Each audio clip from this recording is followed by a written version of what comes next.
بڑی آزمائش بڑا ثواب۔ جتنی بڑی آزمائش مصیبت ہوتی ہے اتنا بڑا ثواب ہوتا ہے۔ بے شک اللہ تعالیٰ جب کسی قوم سے محبت کرتا ہے تو اسے آزماتا ہے۔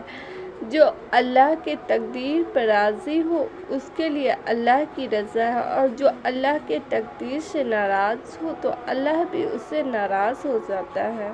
عمل تھوڑا اجر زیادہ۔ حضرت ابو ہریرہ رضی اللہ عنہ سے روایت ہے کہ رسول صلی اللہ علیہ وسلم نے فرمایا، جب بھی کوئی مسلمان اپنی حلال کمائی سے اخلاص کے ساتھ ایک کھجور بھی صدقہ کرتا ہے تو اللہ تعالیٰ اپنے مہربانوں سے اسے قبول کر لیتا ہے، پھر اسے بڑھاتا ہے ہی کہ وہ پہاڑ کی طرح یا اس سے بھی بڑھ جاتی ہے، یعنی اس کھجور کا بہت زیادہ ثواب اس شخص کے نامہ اعمال میں لکھا جاتا ہے۔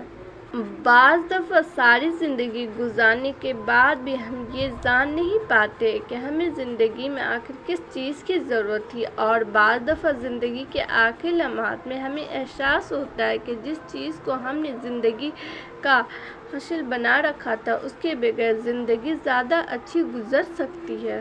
وقت ہر تصویر کو بدل دیتا ہے، اس کے کونے مڑ جاتے ہیں اور رنگ بھورے ہونے لگتے ہیں۔ وقت ڈھلنے پر لڑکھڑاتی جیب کی طرح اتنی تیزی سے گزرتا ہے کہ نظروں اور چہروں کا رنگ بدل جاتا ہے۔